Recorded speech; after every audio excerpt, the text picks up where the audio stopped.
It is 5:45 on a Friday. You are sitting at your desk. The office is emptying out. You hear the cheerful ping of the elevator down the hall as your colleagues leave for the weekend. You are still there. Not because you want to be, but because 20 minutes ago someone asked for a quick favor and you instinctively, automatically, tragically smiled and said, "Of course." You feel a physical tightness behind your eyes. Your jaw is clamped so hard your teeth ache. Later, you are at a restaurant. The waiter brings you the wrong order. It is cold. It is not what you asked for. But when he asks if everything is okay, your voice pitches up an octave. You smile that thin, polite, devastatingly fake smile and say, "It's perfect, thank you." You eat the cold food. You swallow it like a stone. And with every bite, you feel a hot, corrosive acid bubbling in your stomach. You tell yourself you are just being polite. You tell yourself you're a good person. But you are not. You are a pressure cooker with a welded lid, and you are slowly, quietly boiling yourself alive. We are trained from birth to participate in a very specific, very dangerous economy. Let's call it the transaction of virtue. The rules are simple. If I am compliant, if I am quiet, if I make myself small and convenient for others, then the world will reward me. We learn this in the high chair. The quiet child gets the cookie. The loud child gets the timeout.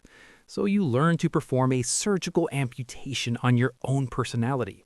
You took your anger, your greed, your selfishness, all the things that made you difficult, and you shoved them into a dark bag.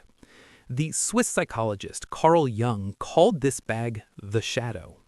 We think of the shadow as evil. We think it's where we keep our desire to murder or steal. But that is wrong. The shadow is simply the unlived life. It is the repository of everything you were told was unlovable. And for the good person, the shadow is full of teeth. It is the capacity to say no. It is full of self-preservation. But because you have disowned these parts, you have become defenseless. You walk through the world like a lamb, hoping that if you bleed politely enough, the wolves will eventually become vegetarians. Here is the twist. Here is the uncomfortable truth that will make you want to close this video. You think your niceness is a gift to the world. You think you're a martyr. You are wrong. Your repressed anger does not disappear just because you swallowed it. It leaks out. It leaks out as the silent prosecutor. Because you are good, you secretly believe the world owes you. You have signed a covert contract with everyone you meet. You think, "I listened to your problems for 3 hours, so you should know to ask about mine." You think, "I stayed late for you, so you should know to not interrupt me." But you never told them the terms of the contract. So when they inevitably fail to read your mind, you punish them. You punish them with the heavy sigh. You punish them with the slammed dishwasher door. You punish them with the 3-hour silence. You become passive-aggressive. Passive aggression is the violence of the weak. It is the way of biting someone without showing your teeth. And frankly, it is exhausting to be around.